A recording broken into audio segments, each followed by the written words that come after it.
Retro 510, July 2004 and 2009.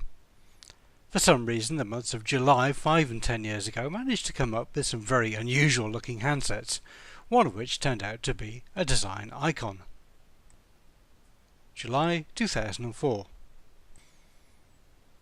The iconic Motorola Razr V3 was launched 10 years ago this month. A phone that was both beautiful to look at but horrible to use, the Razr changed attitudes to the way that premium phones should be designed. The Razr was based on the V500 series, and the Motorola V551 or V555 was the latest iteration of this conservatively designed but still attractive clamshell phone. The Motorola A780 was an unusual Linux smartphone with a flip cover, which might have been more of a success if it had taken some design tips from the Razr. Another radical idea was the Motorola A630 clamshell messaging phone with 2 screens and a tiny QWERTY keyboard.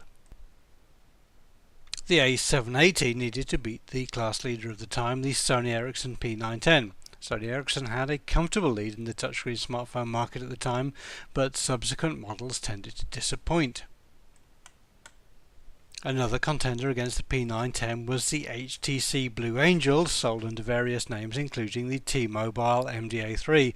With a big 3.5-inch screen and Wi-Fi support, the Blue Angel demonstrated clearly that HTC were developing into a major force. A completely different phone, the NEC E228, was an early 3G device that sold well, partly because there was very little competition in the market at the time. We also looked at Panasonic's effort in the market with a range of phones that looked good but were deeply uncompetitive underneath, and we speculated that it might be Panasonic's last stand. Panasonic pulled out of the market in 2005 with a brief but unsuccessful attempt to return to the smartphone market in 2012. July 2009. 5 years ago there was a sudden rush of watch phones coming to market, and the Samsung S9110 was Samsung's attempt in this area. It caused quite a buzz but garnered very few sales, but as a result it's quite a desirable device today, coming in at €300 to €450 on the second-hand market. It was a month of unconventional phones. The Samsung Gravity 2 was exclusive to T-Mobile in the US and was a normal looking phone with an unexpected slide-out QWERTY keyboard. The Samsung Comeback looked rather squashed but opened up to look rather like a sidekick device, again exclusively for T-Mobile in the US. The Nokia Surge, also known as the Nokia 6790 and Nokia 6760, were a pair of slightly odd-looking QWERTY sliders, with the Surge heading exclusively to AT&T in the US. Rather more normal-looking was the Nokia 3720 Classic, but in fact underneath this was a water-resistant and shock-resistant phone, which was one of the toughest on the market.